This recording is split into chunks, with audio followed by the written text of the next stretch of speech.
Do you want international income but don't know which ETF to buy? Some funds chase yield, others chase stability, and fees matter. Today we compare 4 international ETFs side by side so you can pick the right one for your portfolio. Spoiler, there's no single winner, only the right tool for your goal.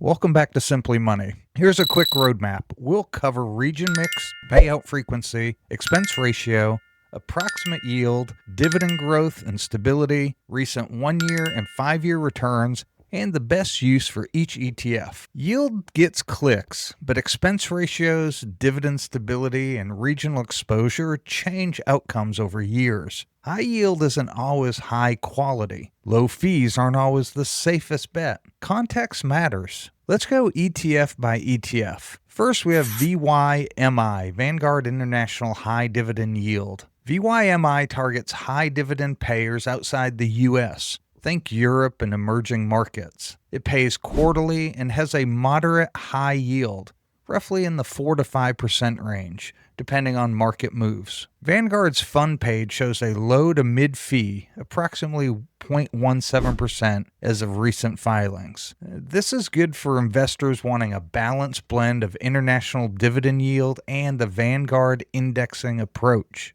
Here's a note, this has higher yield versus broad funds, but more concentrated in dividend-paying countries, which can mean sector and country concentration risk. The second fund we have is SCHY, Schwab International Dividend Equity ETF. SCHY is Schwab's International Dividend Quality ETF. It focuses on international stocks with a history of stable dividends. The fund pays quarterly, and Schwab cut SCHY's expense ratio in 2025 to roughly 0.08%, very low. That makes it a standout on cost. The yield is moderate, approximately 3.5% to 4%, but SCHY emphasizes dividend history and quality.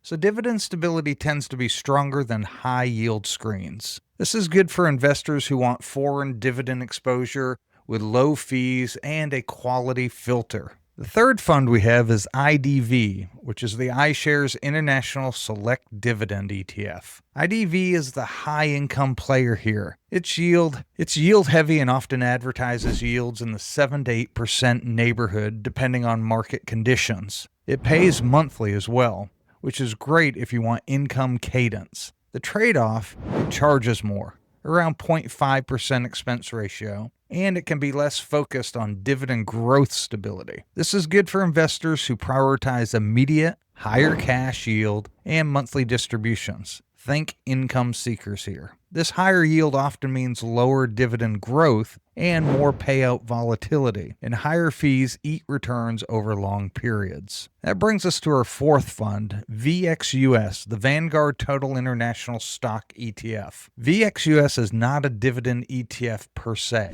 It's the broad total international market. It has a low fee of 0.05%, it pays quarterly, and yields less than around 2 to 3%. But it gives the broadest geographic and sector diversification of the 4. This is good for investors who want total international equity exposure and are okay with lower yield in exchange for diversification and lower expenses. Lower immediate income, but better for long-term growth and diversification. Let's look at a side-by-side snapshot here of a $50,000 investment in each of the 4 funds with the full drip. This is looking for total return, how they would compare to one to another. You have your 4 funds here, VYM, VYMI, SCHY, IDV, and VXUS.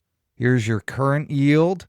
And after 5 years with drip on, this is what the portfolio balance would be approximately. And the income after 5 years would be approximately here. So you're looking at $2,400, $2,300, $2,600. And again, VXUS not being per se a dividend fund, there's going to be the lowest at 1,700. The 10-year portfolio balance, you can see that IDV is the winner here with $92,000, and also the winner with the most income after 10 years, where if you turned off your drip, you'd be looking at about $3,400 per year. They're all very close on these three here. The overall return is pretty close on all of them. VXUS taking up the tail after 10 years. Now, if you do that same $50,000, but you turn the drip off and you're taking your income now, because of this higher yield on IDV, you can see your first year income is going to be the highest. And then after 5 years, it levels out a little bit, but IDV is still winning at $2,830.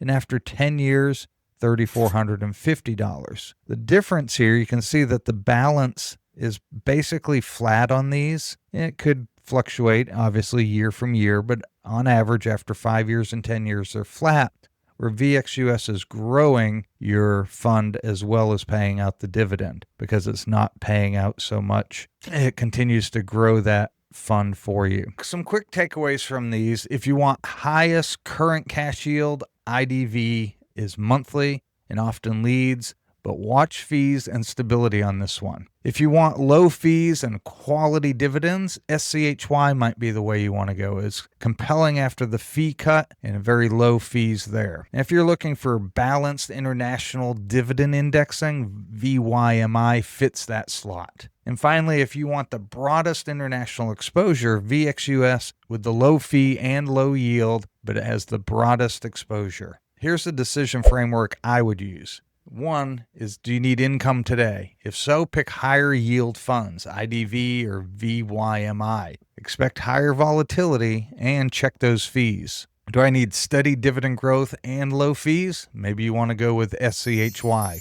Leans quality and cost advantage. The third question is diversification and long-term growth. If that's your concern, then VXUS might be the one you want to go with. So what is your goal? Leave me a comment down below. Out of these three, which one are you leaning to and why?